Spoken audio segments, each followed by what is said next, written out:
Hello guys, welcome back, and in this lesson I'm going to be showing you how to work with audios, videos and iframes in HTML.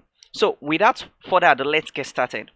Now right here I have audio folder, okay, with just a single audio I got from Mixit, and then also right here in the video I from Mixit. Okay, so now to add a video, let's start with audio. To add an audio, we have an audio tag. Okay, and you can just specify src equals to audio, then slash this. All right, so let's save this and let's see. Okay, that didn't show up, then that's because we are missing this controls. So we're going to add an attribute. Now this attribute is not going to take in anything. You can just add controls, and then let's save this. Okay, we can see this right here. I'm going to remove these images. Okay, so let's see. Now we can see it works. Just that simple. But here is a better way of doing the same thing. I can just duplicate this, and then I'm not going to add the src right here. So what I'm going to do is I'm going to add a source tag. So I'm going to say source. Okay, select this. Now src is equal to audio, then slash this. Okay, and then the type is going to be audio, then slash mp3. Yeah.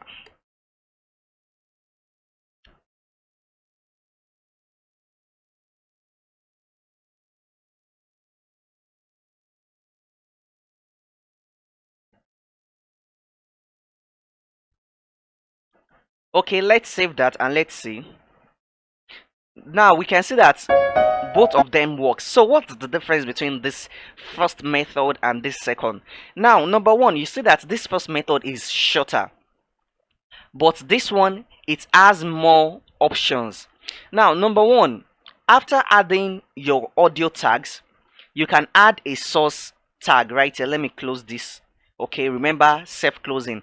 Okay, now this allow you to specify different audio formats for the browser. So you can put audio slash let's say you have WAV, okay, audio slash this. So this actually gives you more option, and then any text right here that is you add in between the audio tags is going to display if the browser does not support this particular tag, because this tag is an HTML5 tag. So but for, I would recommend whenever you're making use of audios, you make use of this. Okay, now let's go to video. So for the video I can just duplicate this and then change this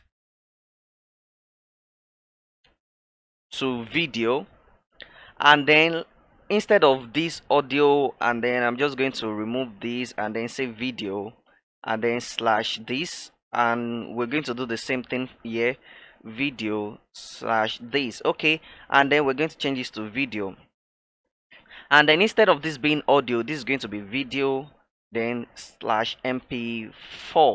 All right, let's save that and let's look at our web browser. Okay, we can see both of them right here, both of them works.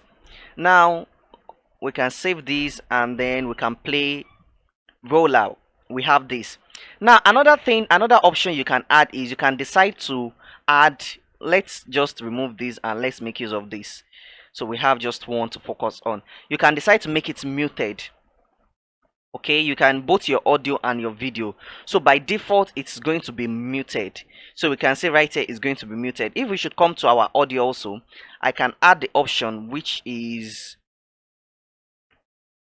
muted, and then let's see, that should by default be muted. Okay, another thing I can do is I can add autoplay. So when that loads, the video is automatically going to play. So you don't have to, the user doesn't have to click on the play button to play it. It's automatically going to play. So that those are some of the things that we can add to our audio and our video. And now right here, coming over to W3 Schools, you can read more on the tags, the elements, okay, the supported audio media types right here. We have mp3, we have ogg, we have wav. You can read that we can read up on each one of them, and also for the video. So we also have the supported media type, which is MP4, WBM, EBM, and then we have OGG also.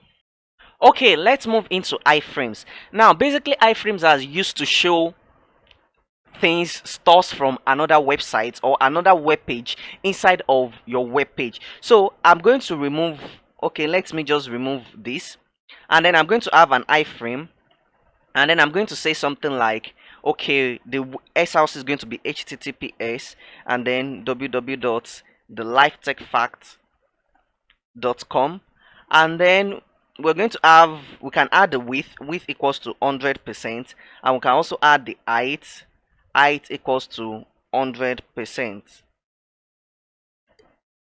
Okay, let's save that and let's see. Now we can see, okay, the height is not being fully displayed, but we can see this. We have a web page inside of another web page. Okay, let's adjust the height a bit. So I'm going to change this to 800. Let's see if that works fine. Okay, now we can see right here we are displaying another web page, another another website inside of our website right here. Okay, and it works totally fine. It works cool. So that is that about iframe. Iframes are basically used occasionally. And one final note before we conclude this lesson. Now I'm going to undo this and let's see. Okay, now this right here, what I did right here, it's not very advisable.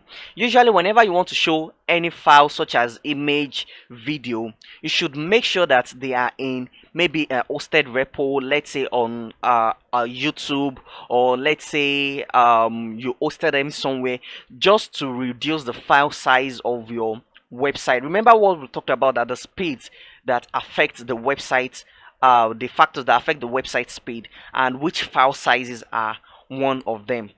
Okay, so we've come to the end of this particular lesson, and I'll see you in the next one.